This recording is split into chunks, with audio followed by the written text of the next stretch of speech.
One letter from this man enraged Japan's most powerful warlord and helped ignite a war that decided Kanek's future. He wore a strange character on his helmet, one usually translated as love. Why would honesty provoke a war? The answer lies here.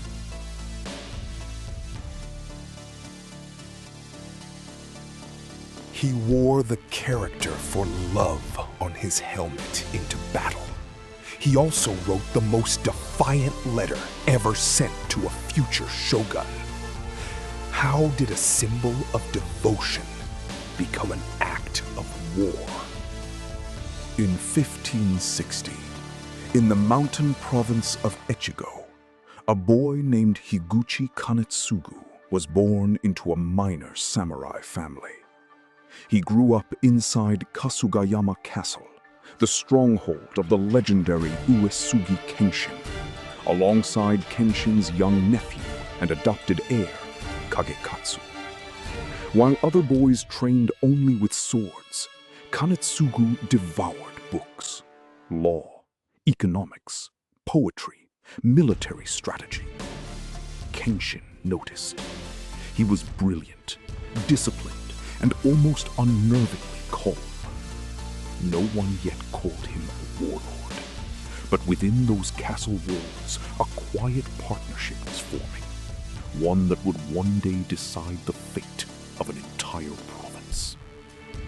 In 1578, Uesugi Kenshin died suddenly, leaving no clear heir, only two adopted sons, Kagekatsu and Kagetora, each backed by powerful factions. Echigo erupted into civil war, the Otate Rebellion.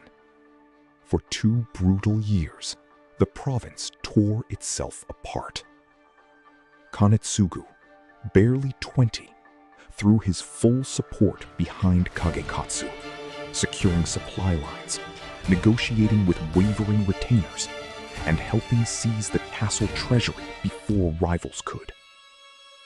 Kagekatsu won, but the domain was exhausted, its finances in ruins, its loyalties fractured. Someone now had to rebuild it from nothing, and that someone would be the quiet, bookish retainer who had just helped win the war. Through the 1580s, Kanetsugu rose to become Uesugi Kagekatsu's chief retainer, effectively running the domain while his lord handled diplomacy and war. He rewrote tax codes, reorganized the retainer hierarchy, and standardized laws across scattered territories. Where other samurai saw only swords and banners, Kanetsugu saw ledgers, granaries, and roads. As the Uesugi clan was drawn into Toyotomi Hideyoshi's growing alliance network, Kanetsugu's quiet competence did not go unnoticed in Osaka. Hideyoshi himself began to take a personal interest in this unusually capable retainer, an interest that, within a few years, would translate into an extraordinary reward. In 1598, Hideyoshi transferred the Uesugi clan to the vast Aizu domain in northern Japan. 1.2 million koku, one of the largest fiefs in the country. And in an almost unheard of move, Hideyoshi granted Kanetsugu his own fief within it, Yonezawa Castle and its surrounding lands, worth 300,000 koku, a reward usually reserved for daimyo, not a retainer serving another lord. Kanetsugu then helped turn this raw assignment into a functioning state, overseeing new defenses, new rice paddies, and roads connecting remote villages to the castle towns. But that same year, Hideyoshi died, and the fragile peace he had built across Japan began to crack. By 1600, Tokugawa Ieyasu effectively controlled the Toyotomi government, and he viewed the Uesugi clan's growing military preparations in Aizu with deep suspicion. New roads, new fortifications, stockpiled weapons. To Ieyasu, this looked like rebellion in the making. He sent a formal demand. Kagekatsu must travel to Osaka immediately to explain himself and swear loyalty. For most lords, refusing such a summons from the most powerful man in Japan was unthinkable. Effectively, a declaration of war. The response would not come from Kagekatsu himself. It would come from his chief retainer, in writing. Kanetsugu drafted the reply himself, and it became one of the most famous documents in samurai history. The Naoe Letter didn't grovel. It didn't apologize. Point by point, it dismantled Ieyasu's accusations, then turned them back on him, questioning Ieyasu's own loyalty to the Toyotomi heir. Some historians believe the letter was deliberately inflammatory, designed to provoke. Others argue it was simply honest, and that honesty was the provocation. Either way, when the letter reached Ieyasu's court, witnesses described his reaction as pure fury. A retainer had just publicly humiliated the most powerful warlord in Japan. Furious, Ieyasu mobilized his army northward to crush the Uesugi. But as he marched, news reached him that Ishida Mitsunari had risen in the west, rallying lords against him in the Toyotomi heir's name. Ieyasu made a fateful choice. He turned his army around to face Mitsunari at a place called Sekigahara, leaving the northern front to his allies. Kanetsugu, now commanding Uesugi forces, struck immediately.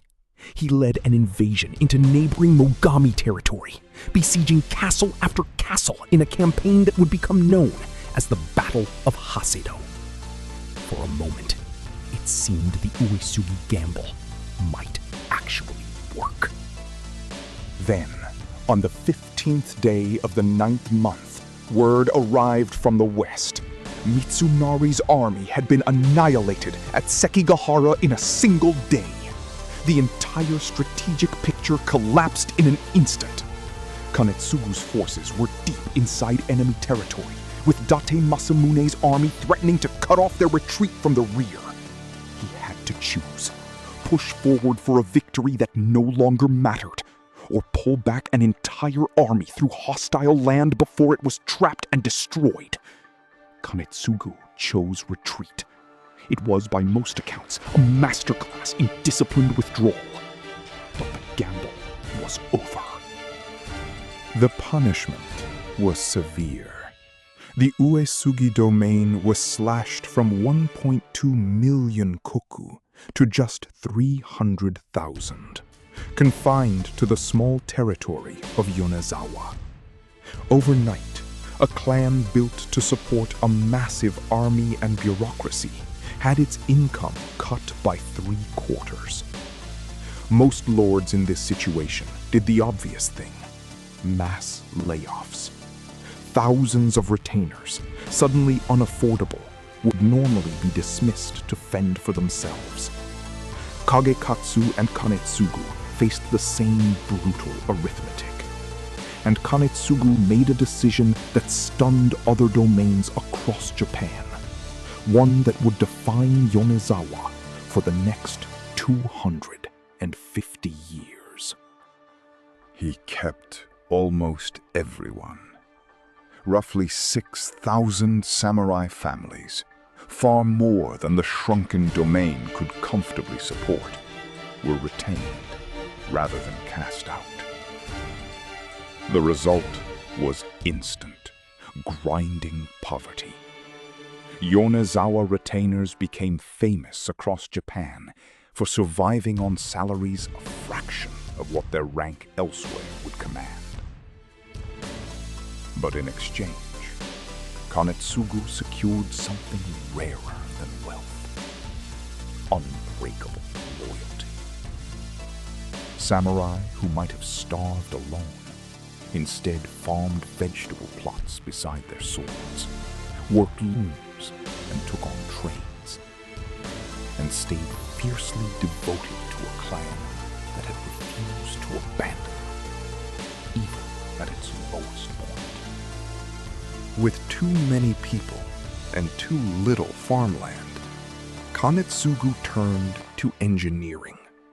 He directed massive flood control and irrigation projects along the Matsukawa River, reinforcing its banks with stone embankments that locals still call the Naoe levees today. New canals brought water to previously unusable land, opening thousands of new rice fields. Roads were built, river transport improved, and local crafts, silk, weaving, ceramics, were deliberately encouraged as alternative income for samurai families who could no longer live on stipends alone. A domain humiliated on the battlefield was being quietly rebuilt, one irrigation ditch at a time. Kanetsugu's vision extended beyond rice and rivers. He assembled one of the largest private libraries in Japan and used movable type printing, still a novelty at the time, to publish Confucian classics and military texts known as the Naoe editions. He supported scholars, funded education for retainer families regardless of rank, and treated learning as a form of national defense, every bit as important as castle walls. In a domain that had just lost a war and 3/4 of its income, he was investing in something that wouldn't pay off for generations: the minds of the people who would carry Yonezawa forward. And then there was the helmet. Kanetsugu's kabuto bore a single massive gilded character, I, commonly read as love. For centuries, this has been romanticized as a declaration of compassion on the battlefield. But most historians believe it actually invoked Buddhist guardian deities, Aizen Myo or Atago Gongen, both written with the same character, both associated with protection in war. Whichever reading is true, the symbolism fits the man. Kanetsugu fought, but his deeper instinct was always to protect his lord, his people, his retainers, even his domain's failed gamble. Devotion, not romance, was the truth behind the character. Naoe Kanetsugu died in 1619, just 19 years after the disaster of Sekigahara. But the domain he rebuilt did not collapse. Yonezawa endured, poor, crowded, but stable, for the next 250 years, all the way to the Meiji Restoration.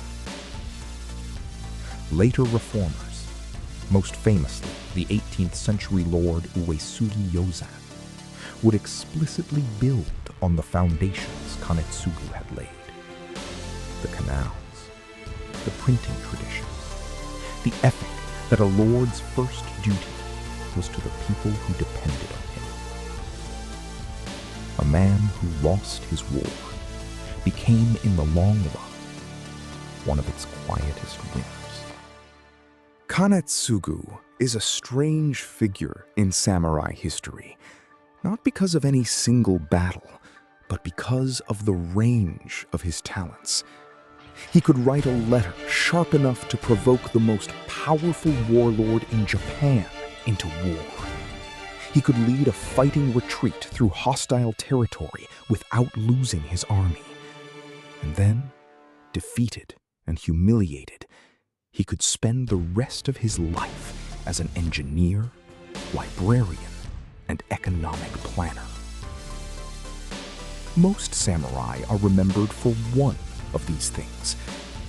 Kanetsugu is remembered faintly but persistently for all three. A soldier administrator in an age that rarely produced both in one man. Today, Naoe Kanetsugu is a folk hero in Yamagata Prefecture, where Yonezawa still stands. Statues show him in full armor, the love character prominent on his helmet, often paired with Kagekatsu, the quiet partnership from Kasugayama Castle, immortalized in bronze. Tourists visit the Naoe embankments, walk past buildings descended from his printing workshops, and stand before a library that traces its roots to his collection.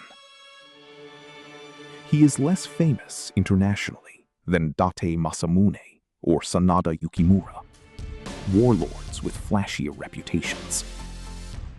But within Japan, in the place that mattered most to him, his legacy is written into the landscape itself. So was the Naoe Letter an act of reckless pride or principled defiance? Historians still argue. What's certain is that it was one man's words, not an army, not a battle, that helped trigger the chain of events leading to Sekigahara, the battle that decided who would rule Japan for the next 2.5 centuries. Kanetsugu lost that gamble, but he spent the rest of his life proving that losing a war and losing everything are not the same thing. If you're willing to rebuild, one ledger, one canal, one book at a time. Next time on Samurai Chronicles. Centuries earlier, one clan held more power in Japan than any before it. The Taira, led by a man named Kiyomori. He crushed every rival, placed his own grandson on the imperial throne, and seemed untouchable.